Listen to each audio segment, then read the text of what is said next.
I find that I'm probably going to read out all the poems of James Wright, 1927 to 1980. So I thought I'd just read a little bit from the introduction of him in the vintage book of contemporary American poetry, edited by J.D. McClatchy.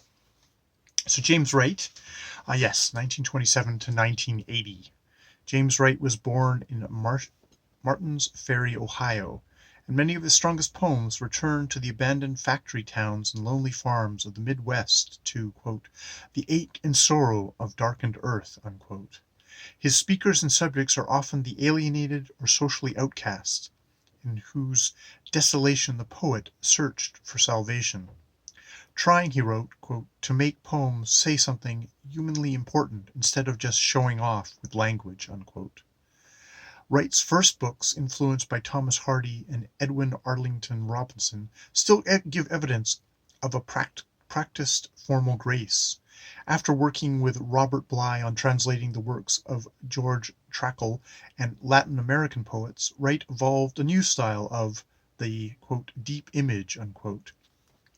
Drawn from elusive and visionary unconscious depths, these poems' epiphanies bring word and object into startling new alignments. Wright studied at Kenyon and later at the University of Washington with Theodore Roque. He taught for many years at Hunter College.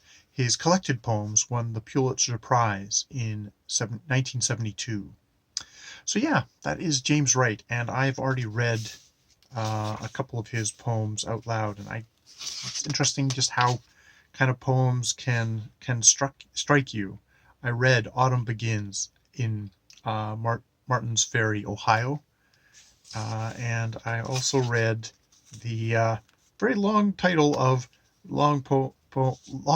poem in response to a rumor that the oldest whorehouse in Wheeling, West Virginia, has been condemned, with that image of the sex workers pouring down the long street to the river and into the river.